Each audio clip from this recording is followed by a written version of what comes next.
Welcome to it's my recipe అండి. ఇది బీరకాయ పచ్చెనపప్పు కర్రీ ఎలా తయారు చేసుకోవాలనేది విధానం చూపిస్తున్నాను.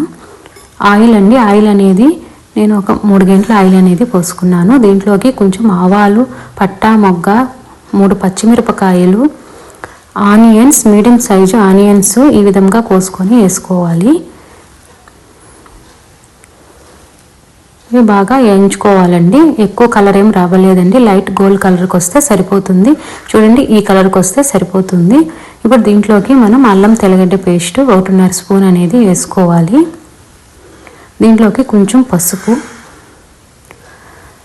ఇవి బాగా వేయించుకోవాలండి. అల్లం తెల్లగడ్డ అనేది పేస్ట్ పచ్చి వాసన పోయేదాకా మనం వేయించుకోవాలి.